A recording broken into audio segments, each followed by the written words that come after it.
話你知道九運就唔知係咩嚟嘅。嚟咧，九運就喺呢度啦，九運。歡迎大家嚟睇我哋嘅新節目啊！呢個新節目咧就係我哋終於有名啦。三口組係啦，係三口組咁啊，就係好明顯就係 one two three 三個口啦。咁阿 Jenny 咧其實係唔知咩叫三口組嘅，唔知咩嚟㗎。好明顯佢太細個，不過係扮細個，佢唔係真係細個㗎嚇。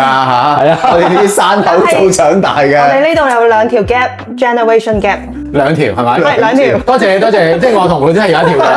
好嚟啦，咁我哋咧就好多問題嘅，咁我哋而家嘗試下咧，我哋嘅三口組咧就係咧。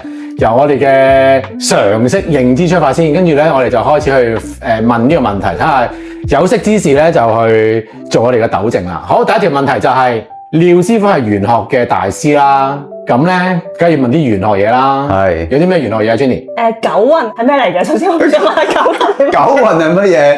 話你知道九運就唔知係咩嚟嘅。嚟咧，九運就喺呢度啦。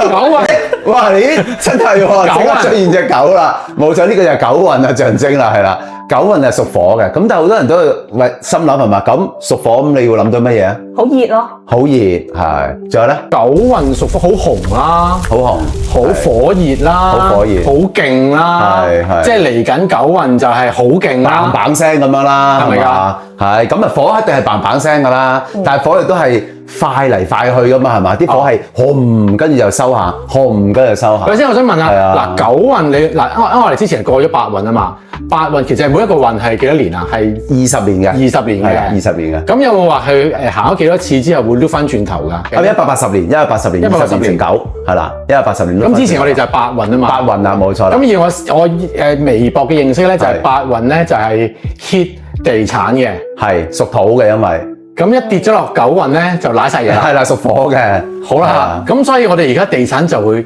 瀨晒嘢啦。其實又唔會喎，嗱，因為點解咧？五行嚟講咧，火生土嘅其實，所以你係咪瀨晒都唔會真係瀨晒嘢啦。大家唔好咁快諗住瀨晒嘢，唔係瀨晒嘢嘅，可能即係中間有啲嘢突然間係出現咗係唔同晒嘅，成件反高潮嘅都係，因為屬土本身屬土啦，係咪八運？但係九運屬火，咁啊五行嚟講咧，火生土。係，咁啊即係生住土呢件事嘅，其實係，所以唔好咁快俾個表象呃咗。其實等多陣嚇5年啦，5年5至8年之後咧，你諗下嗱，最近即係如果大家去睇新聞啊，施永青都嘣一聲係嘛，抌10幾億走去買嘢啦，係咪先？咁啊，施老闆都壓住咁多喺呢個地產嗰度，咁你諗下係嘛，梗係有啲嘢㗎。但係施老闆唔壓就冇嘢壓㗎啦嘛，佢梗係叫孤注一擲。壓啲嘢落去，令到大家都壓啲嘢落去啦。都係嘅，都係嘅。我唔知就喂，如果係咁嘅話，你可以大舉進軍呢個地產。係啊，我就係想立問，因為咧，我之前咧聽講九運咧就好旺我呢啲中女嘅。係，我又喺個。但係你係少女嚟㗎係嘛？點解你話自己係中女咧？咩啊？有 generation gap 嘅話，你就唔係中女嚟㗎咯喎。你識得個三口組㗎咯喎。我哋係少年，係佢係中女。係啦，係。我哋 OK。過咗25歲就係中女，定係喺玄學角度係幾多歲先為之係？哇！呢個真係好難 define 㗎喎。喂，以前咧就係點解？因為16歲已經結婚㗎啦嘛，係咪先？生小朋友㗎啦嘛，去到真係20幾歲，梗係中女啦。我都好細個。但係而家又唔同㗎啦，而家係咪先？而家嘅中女可能即係講緊30幾10歲都係中女嚟㗎嘛。而家佢喺國家嚟講，60歲都係青年嚟㗎嘛。係咪先？我哋先，你係10幾歲結婚啦，20幾歲啊，定係30幾歲先？總之我好細個就生小朋友，所以我個女而家5歲。好細個生小朋友，但係結咗婚未先？咁首先我就想問嗱，咁九運係旺中女，咁我肯定一定係中女啦，因為旺啊嘛。咁我係點樣可以？旺自己，即係我係可以着多啲紅色嘅衫，跟住就做啲紅色嘅事業，咁我就可以旺啲啦。哇！如果你真係咁諗啦，真係未必啱㗎，講真。嗱，當然啦，要睇埋你個命格嘅。咁你命格，因為我頭先講五行啊嘛。咁呢個五行如果真係火咧，係啱到你嘅，咁你用多啲火梗係好好啦。但係火係克住你，咁啊爭啲咯。唔係，即係話要睇埋自己嘅，睇埋自己個大形勢係咁嘅啫嘛，都要睇自己㗎嘛。係咩？我唔記得咗。係你好似係屬金㗎喎，係我記得你屬金㗎喎。Too much 金啊嘛。係啦。咩金啊？庚金，好勁㗎！因為庚金喺奇門遁甲嚟講咧，講少奇門遁係蚩尤嚟㗎。蚩尤即係咩啊？蚩尤咪即係打皇帝嗰啲咧，即係呢個吐魯番啊，咩西藏啊嗰啲西域外嗰啲好勁嗰啲啊，即係以前成吉思汗都係蚩尤嚟㗎嘛，咁咪真係打返中國咯。咁所以蚩尤都好勁嘅。係啦，皇帝嘅一種命嚟嘅，好勁嘅呢樣，好強硬，好有領導力嘅。咁啊火，咁啊其實如果你真係如果係強嘅話咧，火一定啱你嘅。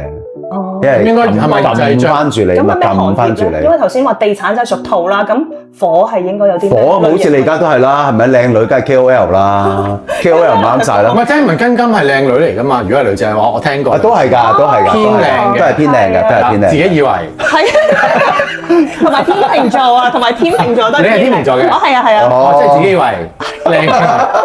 哦，係，都係嘅，都係嘅，都係。咁係咪應該着多啲紅色？你都唔係。其實着多啲紅色好㗎，其實。紫色係，你話紫色係紫色、紅色都係嘅，紫紅色都係嘅，粉紅啊、紫紅啊、純紅啊，都係紅色嘅色系啦，叫做係，咁都係 OK 嘅，完全冇問題嘅。因為你係即係我唔記得咗，因為你如果係金嘅，即係金強嘅咧，用火咧撳一撳翻佢，減個金咧，其實 OK 嘅。咁音樂事業係咪？都係屬於呢個火㗎，其實。嗱，小弟咧就係KOL 啊、marketing 啊，即係呢個咩 IT 啊都係。但你話睇翻我個屬性啊嘛。要睇屬性啦。我小弟係己土嘅。係。己土。咁咪火生土咯。咁睇下你係爭土定係唔夠土咯，又係即係多個頭定少個頭。火生土。咁如果你土太多，咁再生多啲，咪冇咁好咯。係。但係如果你火，你個土係唔夠嘅時候，而家火生土你咪好咯。咁即係要睇埋自己好唔好啊？要計下你自己個五行嗰個比例啦，就係要。咁梗係要得閒揾我傾下。我唔識計喎，咁而家點啊？係啦，而家咪就係講到咯，冇嘢講，傾下咯。冇嘢講。喂，點啫？我點計啊？我要俾翻我。其實好簡單，你俾個出生年月日，你問 Google 大神，佢話俾你聽個 percentage 㗎啦，即刻。究竟我土嘅 percentage 幾多？我咪缺水咧？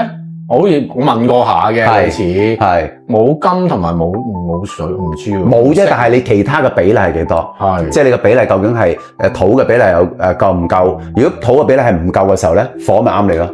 係啦，即係我就要睇埋呢樣嘢啦。咁但係問 Google 大神知嘅。火嘅比例唔係土嘅比例唔夠，係啦，因為你自己係土啊嘛。喂，咁我自己係土嘅時候咧，其實簡單啲講就平衡嘅。咁如果太多嘅，可能70% 係土嘅，咁啊梗係減啲土啦。係咪？咁如果我得40% 係土嘅，咪加翻上。咁我已經係土啦嘛，咁我一定好多土㗎，唔係嘅咩？梗係唔係啦，即係睇埋側邊其他嗰年月日時㗎嘛，幾樣嘢加埋㗎嘛。你明唔明講咩啊？我明啊，因為我學過㗎。佢跟我學過㗎，梗係知啦。但係其實佢嗰啲咧，我有見過一個 app 啦。其實你學過？你幾時學過啊？我學奇門遁甲。跟佢學啊？跟佢學。嚇？幾時學㗎？網課嚟㗎嘛，快啲宣傳下你。係啊，網課。搞錯，你唔出聲嘅。我講過。咁你學啲咩？講嚟聽下。學嗰啲咩？而家學整咩？嗱，我學過奇門遁甲咧，就要有個 app 嘅。係啊，冇錯。係有一個時空盤。冇錯，時空盤。一撳咗個盤咧，你嗰一個時刻咧，你要冥想一陣啦 ，meditation 10秒、20秒度，跟住就問個問題。咁咧，你只要同佢有啲 synchronize 咗咧，你就會知道，佢就會喺個宇宙嘅無限智慧裏邊咧，獲取到呢個答案。冇，你好似真係識嘅喎，直情係識啦，咪就係咁咯。但係點樣睇咧？我係唔識，我係學唔成嘅。但係咧，師傅個網課好好啊，佢係可以無限重溫嘅，所以我得閒會重溫下啲嘢。係咩？你幾時開嘅？而家仲有冇啊？而家有㗎，隨時都可以報名。咁係咪會望下邊呢條？係啊，下邊呢條 link 有4條 link Udemy 嗰度咧賣緊嘅呢個網課。你上 Udemy 嗰度去讀嘅係。記住呢條 link 咯嚇，記住咯。長唔長啊？長唔長啊？6個鐘頭嘅啫，就已經係速成㗎啦。仲有好詳細嘅筆記。係啦，冇錯。同埋好多嘢記。係啦，好詳細筆記。同埋好多嘢記，但係你中意記嘢嘅喎，我唔中意記嘢，你中意抄嘢，仲唔係記嘢？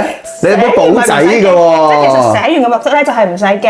咁你唔寫就永遠都唔會去記得。通常呢啲好似 inside out 咁樣，去到啲永遠遺忘嘅記憶嗰度。我想問下九運咧，一路我哋啲 layman 咧，我哋因為我本身冇上過堂啦，咁啊更加唔識嘢啦。點解千年姐唔識嘢啊？咁係應該話好似話。九運係 hit 啲好虛嘅嘢㗎嘛，係好虛嘅嘢啱啱。咩為之好虛嘅咧？